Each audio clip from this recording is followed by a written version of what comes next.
Hello, and welcome to S+Marketing. How's everybody doing today? Happy Thursday. Welcome to your doom.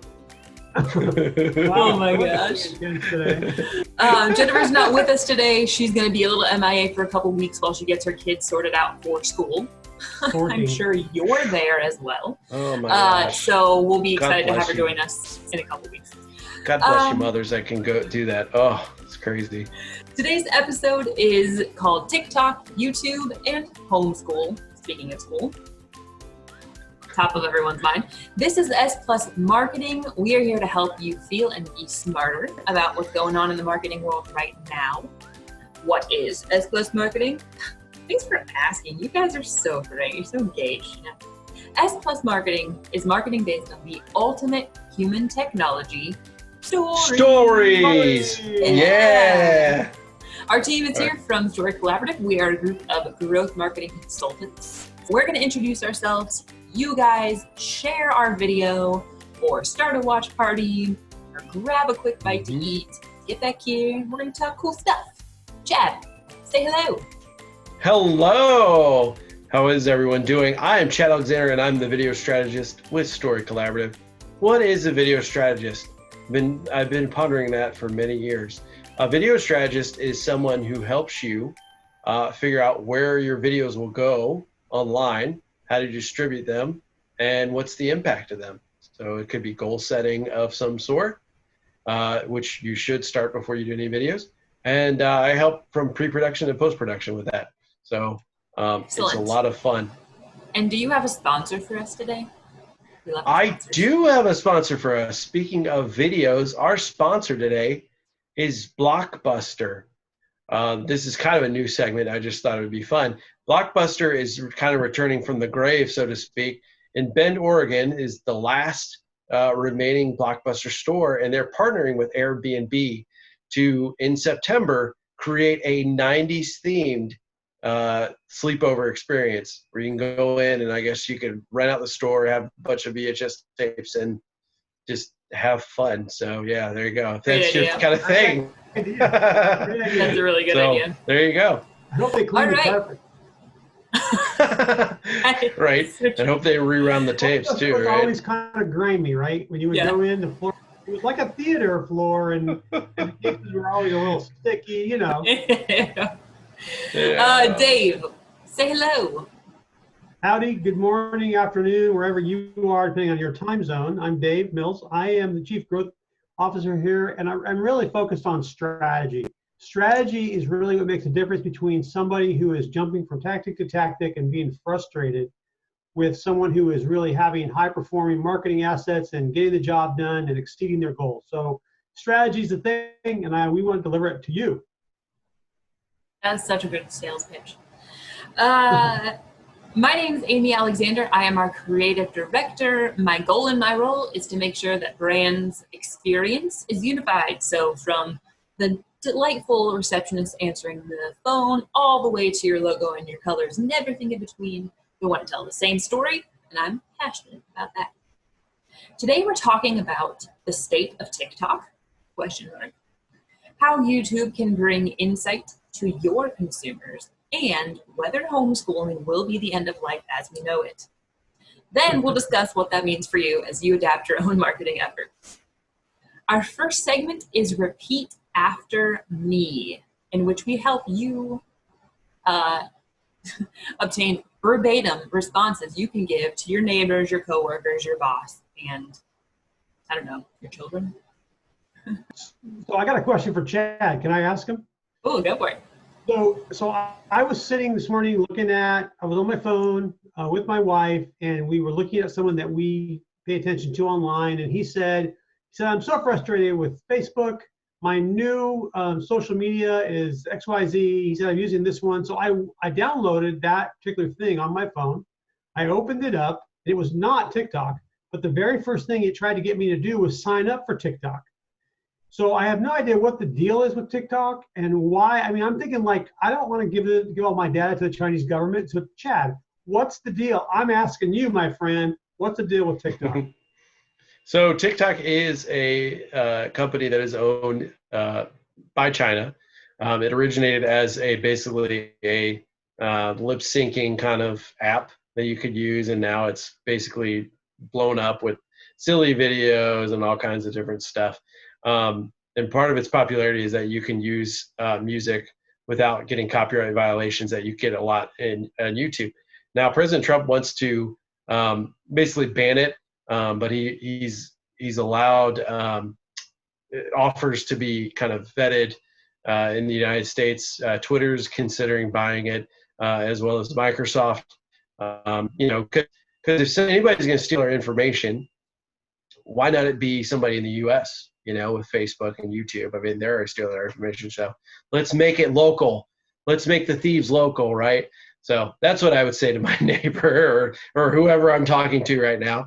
But yeah, it used to be where TikTok it's kind of like this extension of teenage kind of making silly movies. So that's pretty much what's on TikTok. I don't understand it. Some of the stuff's funny on there, but yeah. So there you go. So it's kind of like TikTok. The clock is ticking whether or not it's going to be around anymore in the United States. Yeah, so very, very cool. Kind of. Thanks, Chad. You're welcome. And so I would ask Amy, what would you say to your gal pal if she asked, I have to report no, I'm not going to do that. I have to report digital campaign data to our board tomorrow, and I don't know what metrics matter. Can you provide any insights? That's a really good question. So metrics can be scary, and it's really easy when you're doing, Facebook ads, pay-per-click, to not really know what metrics matter because they give you a ton of metrics, and some of them are meaningless. A lot of them feel meaningless. So here's what I would say. Have no fear, girl. I got your back. I'm not sure what tactics you've employed, but most digital campaigns come down to two things. Do you have traffic, and is that traffic converting? So for instance, if you have a Facebook ad going to a landing page, you want to make sure that you're receiving a lot of traffic on the Facebook ad, that people are clicking through to your landing page, and that your landing page is converting. If your numbers aren't where you want them, at your board meeting, talk about what you plan to do next. Either what you're going to do to get more traffic or what you're going to do to convert more visitors. A couple of cross-industry averages you can use for these things. For Facebook ad click-through rate, the average across all industries is 0.9%. But I'll include a couple links from WordStream and Unbounce. They have really great benchmarks for different industries. So you can see what's normal in your industry, and that's always a good place to start. What's normal in the industry before I judge how mine are doing, especially if you don't have benchmarks from previous campaigns. Another cross-industry average for landing page conversions is 4.02%. So there you go. All right, Dave, go ahead. Amy, so before we go on, so if you really want to be fancy, so I've been in these board conversations, and here's what comes up. They want to know, how many likes do we have? Yeah. So just be prepared for the how many likes question, and just say to them straight up, hey, pal, likes don't matter, because they really don't. Facebook no longer uses them as a way to gauge the traffic, and Facebook has cut down on organic to between 0 and 2%. So likes don't matter. And then two more big words you might want to check out. One is reach, and the other one is engagement. So I challenge you, I'm not going to tell you what they mean, look them up, and you can find those stats in your Facebook advertising report. Excellent. Okay, Dave, I have a question for you. How would you respond to a client if they asked, what's with lead ads in Google? What does that even mean? What does it mean, lead ads in Google? So lead ads are essentially the same thing in Google as they are in Facebook and they are in LinkedIn. And basically a lead ad is when they take the response form and they put it right with the ad. And what that does is it means that they don't have to leave the ad or the page they're on to respond to you. And so there's no post-click option, right? They click, lead is submitted, and then sometimes you have to show them something else. So the theory is this. The less steps people have to take, the more people will sign up, right? It makes total sense that people would do that. And the goal, the mastermind behind Google's idea of this lead ad thing, along with LinkedIn and Facebook, Google wants a zero-click world. That means everything is on Google. They own the world. They want everything to be there. And by the way, I want to mention that Google Ads only works on mobile. Now, that's not true with Facebook and LinkedIn, but it is true on Google. Only works on mobile. Crazy. Now, the lead ads, you mean? The lead ads only work on mobile. Okay. So they do work maybe better on local service ads if you're a plumber, you know, remodeler, landscaping, hairdresser, things like that might work better because people know what a plumber is. They know what hair salon is. But let me just tell you that, let me tell you our experience is with lead ads. First of all, we've discovered that the leads that lead ads create are not always that great. Sometimes they're really unleads, right? They're faux leads. So when we have compared, we started with a lead ad and we shifted over to a ad with a click going to a page, we discovered that the conversion rate did not go down on the page, it went up. So we're not convinced that this is really going to work or should it work, nor do we want it to work. And the other thing you need to be aware of is they tend to cost more. So on my tracking chart, when we've run lead ads, we plan to spend about $8 a lead, which is pretty expensive. It could be way more than that. It could be 25 on LinkedIn or really expensive. So that's a Facebook number that I was just sharing with you. So here's the big issue with the lead ad. We want to communicate with a customer what it is they're signing up for. And in a Google ad, you get 90 characters in the primary headers, and then another couple hundred characters in the rest of the ad, including all the extensions. So compare that, like just 3 bullets on a page that you click to from an ad, just 3 bullets with descriptions, that's 500 characters. So the problem with lead ads is you can't really tell people what they're signing up for, what the offer is. It's just not enough information. So the leads that come out of it are less qualified. Now, they might work sometimes if you had a video like on Facebook that described a widget that you're selling for $19.95, but wait, you get 2 if you pay extra shipping. A lead ad might work for that because people can see what it is. But in a Google ad, where you have this very narrow text description, it's really hard to get a qualified lead. We also did a test in which we ran some lead ads. We had people call some of those leads that gave us phone numbers, and the people didn't even know what they clicked. So there's a definite disconnect here with lead ads. So here's my advice about lead ads. Remember, lead ads are the form in the ad. I would tread very carefully, and I would keep a good hold of my wallet. Oh my gosh. All right, cool. It's funny. Sorry. I think. Oh, good. Go ahead. I was just going to say, I think that as marketers, sometimes when Google and places like that offer new features, we think, cool, they're trying to help us out. But that's not the case. They're trying to help themselves out. And yes, they want to provide something that marketers will use and is effective, of course, but their end game is their end game. It's not our end game. So anyway, interesting. I like what you said, have a firm grip on your wallet. It reminds me of that Seinfeld episode where Jerry's dad's like, my wallet's gone. My wallet's gone. You know, he's in his doctor's office and somebody stole his wallet apparently. So there it is. That is a very funny episode. Cool story, bro. He's like traipsing around the doctor's office and like one of those bagless things, but my wallet's gone. All right. Let's move on to our next segment. Ads in the wild. Rawr. Chad, you have something for us. I do, and this is a world premiere ad, okay, by us, okay, and this is a PSA, public service announcement. I have to talk to you about an epidemic, not the one we're currently under, but in regards to the video usage I am seeing around the country and around the globe, quite frankly. This is your nose, and this is your nose on drugs. I'm sure you've seen this before, where people have their they have their video and you're looking up at them, and you can see that their nose hairs need trimming. You can see that they have some boogers up there. It's disgusting, guys. Stop doing it, please. For the sanity of everyone around, please stop doing that, okay? Make sure your camera is at eye level. It can be a little lower, but we don't want to see up your nose, okay? Please, guys. It's a really gross part of your body. Please. Thank you. All right. So that being said, I am going to share my screen, and I'm going to turn on my audio for the real ad. Here we go. And what do I want to share here? Aha. That is what I want to share. Can you guys see that? You can see my email?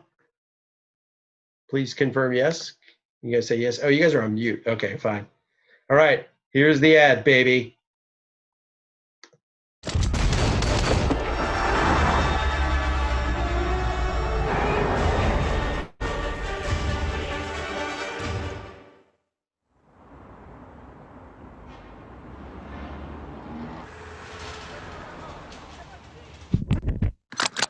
Action!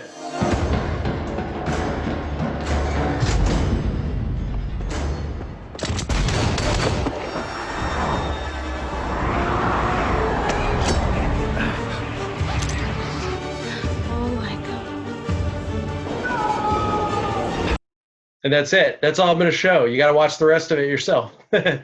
So Damien Chazelle made this for iPhone, and it's an actual ad for iPhone. Like you click on it and you see the full video.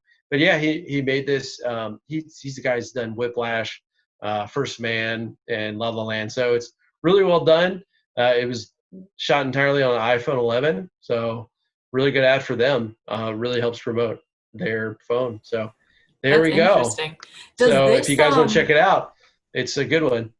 Does this, if you're viewing it mobily, does it take over your whole screen? It takes over your whole screen. It's really nice. And you know, a lot more companies are doing this now where they're going vertical. I've gotten a lot of ads on YouTube for Pokemon Shield and Sword from Nintendo, and usually they have like when they do like their 5-second ad, they do a landscape, but when they do like their 15-second ad, they do a vertical because it's more engaging. It's going to take up the whole screen of YouTube. So it's what like aspect ratio is that? 9:16. It's 9:16.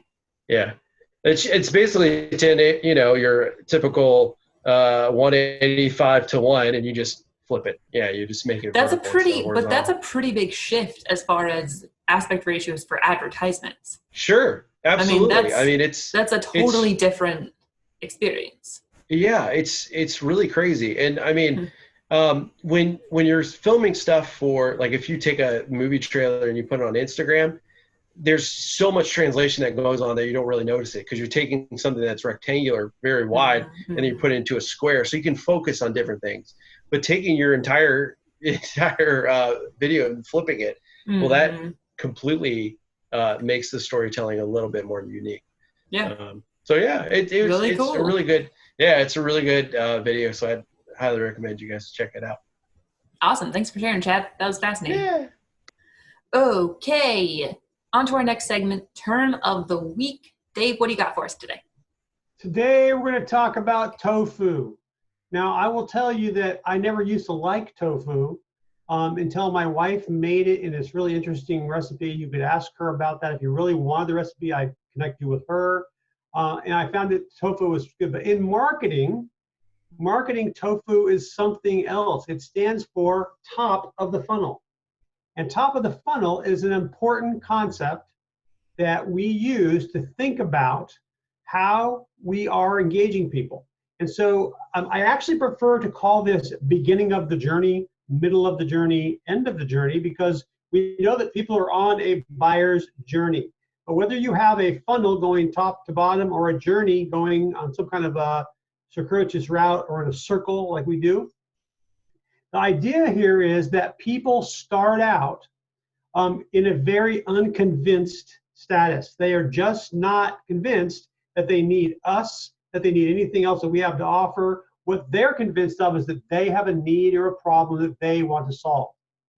So top of the funnel means offers and content and information that is designed to engage people when they are at the awareness stage, when they are searching out their needs, their concerns, their goals.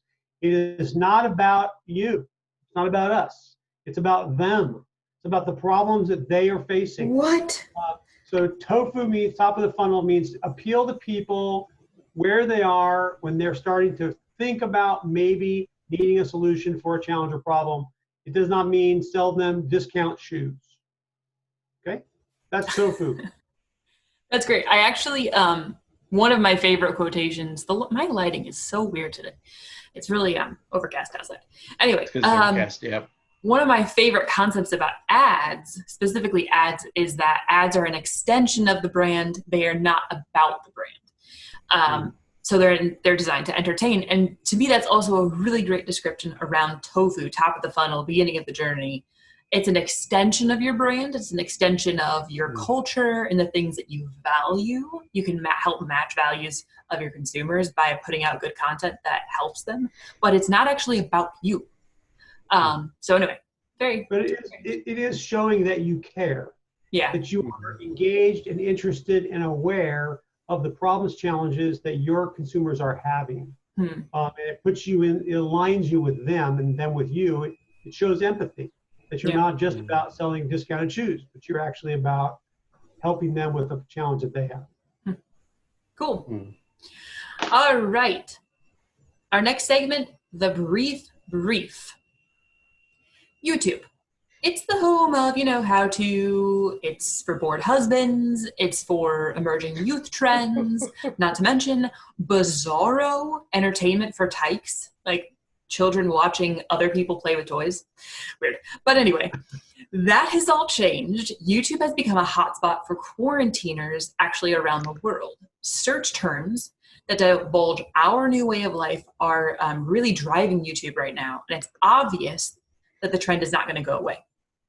I want to share something or other. Hold on. Infographic. Graphic. Infographic. All right, so here are 8 stats that will remind you of the needs of your consumers. The first one, 90% searches for activities to do with kids has risen 90%. Most of these numbers are a year-over-year comparison from about February to April of 2019 to about February of April of 2020. So activities to do with kids has risen 90%. Search terms to do at home, for beginners, step by step. To do at home has risen 600%. Coffee recipe. Yeah, 200% is coffee recipe. 100% coffee recipe. Sorry. Hot grass plus hot water equals coffee, or is that something fancier? I think this is people who for a while didn't want to even go out to Starbucks, right? Or they're going out to their favorite coffee shops at least less often at this point. And so like when the pandemic first sort of arose and everyone quarantined initially, I remember coffee foam recipe. Everyone was posting their pictures of making coffee foam. Yeah. Oh my gosh. Guys, if you search coffee recipe, talk. There's some foundational things we have to get right. You probably are filming up your nose, so stop it. Oh my gosh. All right. 100% rise of small bedroom ideas. 300% rise of grow at home. That's perfect. Growing to what at home? That's the question. grow what at home, right? Like people are more aware of sustainability. Since March 13th of this year, the search homeschool or home space school has risen 120%. And in response, the beginning of this year, there were about 300 uploads of things that included distance learning or remote teaching in the title. And then there was a massive jump in March of more than 23,000 uploads on this topic. Crazy, right? So I actually do an analysis of all these stats on this blog. I will include the link, but here's my quick tidbit about this, right? So none of this is that surprising. Like, we're not surprised that people wanted to learn how to grow things at home or had to cut their own hair. You know, we all went through this and we're all still going through it. But what's important to remember is that your consumers are at home. And Google's actually calling this the home as HQ. Home has become headquarters for work, now for school, for, you know, Starbucks and produce and finding an organized space to not go totally insane. So as growing chickens, sure, why not? So this is just a reminder to you that you actually have the ability and the opportunity to innovate during this time and to provide what people need. It's also a reminder that your consumer is incredibly taxed and their attention's everywhere. Their kids are like at their desk at work asking them questions all day long. So that's crazy. So, you know, you have like at any given moment, like a very small percent of their attention. And so whatever you can do to make your experience frictionless, you should do that thing. All right. Moving on to our final segment. Love it. Website therapy. Dave, what you got? Oh, today we're going to talk about a very serious disorder. This is called depersonalization disorder. This is a very serious thing. Love it. I can find the button. So depersonalization disorder is something that happens to your marketing and your website. In order to understand this disorder, we first have to understand what personalization is, right? Before we can depersonalize, we have to personalize. This is the use of data to deliver messages and information to the right people at the right time. This can put the right kind of data in messages that are timed and worded even for the specific individual. And it all started with the big brands and big data and the ability to analyze what people are interested in, what they're doing, and deliver them information that meets those needs. So a couple things that depersonalization disorder is not. It is not just the lack of the person's first name on an email, although that is bad. And you should include the first name of the person on their email. Depersonalization has become a risk because people are used to seeing websites that remember them and marketing that's tailored to them. Depersonalization guarantees that you're going to miss the majority of your website visitors. You're not going to engage them if they do not see themselves on your site or connect to your messaging. Just because you don't want to go all the way down the road to scary cyber tracking, in which the ads, you know, haunt you everywhere you go, doesn't mean you can't personalize. And just because personalization, it's not just for big brands. Small and medium-sized companies and nonprofits can use personalization as well. Here's a couple of stats. About a third of marketers have no ability to personalize at all. That's zero. That means all of their lists are not segmented. It means they have a one website journey for everyone, one customer experience. About 50% of marketers say they have old legacy technology that is really making it tough for them to personalize. So, depersonalization disorder is the lack of personally engaging messaging on a website, web page, or marketing message. Now, for some people, this has happened because marketers or business leaders believe a myth that you can only have one website and you can only have one online experience and it has to work for everybody. Have to make it work for everyone. Effective marketing and websites always involve multiple kinds of entry pages, specialized messaging for specific audiences, segmenting of lists and responses. Now, in the case of our website, this is a Crafts commercial message, by the way. You could also use smart content that changes based upon where a person's viewing online from, what they've showed interest in, or what lists they may be on, or what they've downloaded before. Customers versus visitors can see a different message. Customers from different parts of the country can see a different message. Customers who have different previous interests can see a different message. So let me break it down simply for you. So what happens when a guy who is interested in sports keeps getting emails and web messages and ads about fashion? Well, first of all, he gets ticked off, he gets irritated, and whoever's serving that up to him is going to be checked off as being irrelevant and out of touch. Right. The question is this: should I have to go through your entire website to find what I'm looking for every single time I go there? If I'm looking for non-medical home care or a private pay option for home care for my mom, should I have to search through your website every time I go? Or should your website remember me? Should it send me something that helps me figure this out? The lack of personalization means that your website and all of your marketing, yes, all, is going to be dramatically less effective because you're using the one-size-fits-all rule, which is actually not a rule, it's a myth. You know, that's the clothes that don't actually fit anyone. Here's the cure. 3 things you can do to clear up your depersonalization disorder. You got to have really good personas. You have to nail down your target audience so it's really specific.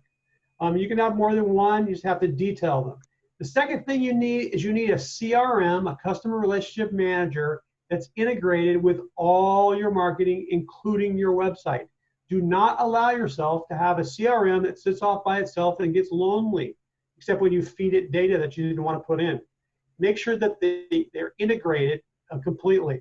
And then the third thing you need is you need visitor interaction with your CRM that's creating a track record. So you need people looking at content, viewing content, interacting with material that you're creating that's getting tracked in the CRM. That data allows you to segment, personalize, change the way you're integrating with people. So that's what depersonalization disorder is. That's how you get over it. And if you'd like a 20-minute solution session, I'd be happy to sit down with you and just talk through how could you start personalizing right now. If you've got email lists that are not segmented, you send the same thing to everybody, you're irritating all those dads who like sports and not whatever else you're sending. I'd be happy to spend 20 minutes with you, and the web address for signing up for that is bit.ly/solution-session. bit.ly/solution-session. I promise no sales pitch. We'll just talk about some ways you can start to personalize. That's a great offer. I like it. Website therapy for you. I like it. All right, y'all. Well, Chad, do you have anything funny for us? Ooh, let's see. I will go to my magical calendar. I was writing down the website, but my pen wasn't working, so that's pretty funny. Let's see. Oh, here's a good one. When killing them with kindness doesn't work, try a hockey stick.